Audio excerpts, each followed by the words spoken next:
golau yn ein tywyllwch.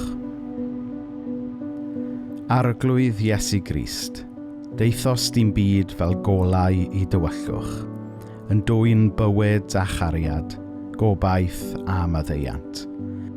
Goleia ein tywyllwch, arglwydd.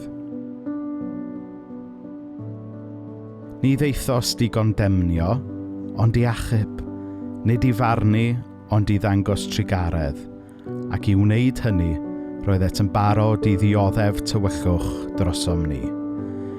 Tywyllwch yr unigrwydd a bod yn wrthodedig, y bradychu a'r gwadu, y dioddef a'r darostyngiad, yr ofn a'r farwolaeth. Yr oll o'n pechodynol yn pwyso ar dysgwyddau. Goleia ein tywyllwch, arglwydd.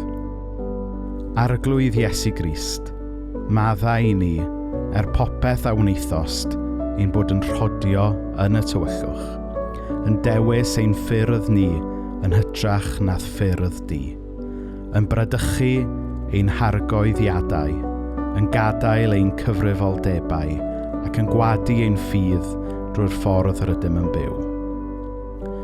Goleia ein tywyllwch, arglwydd. A ddysga ni gerdded yn doleini ac i ddilyn lle rwyt yn arwain, gan wybod mai yno ti y mae'r ffordd, y gwirionedd a'r bywyd.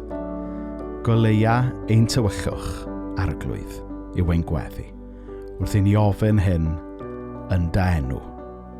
Amen.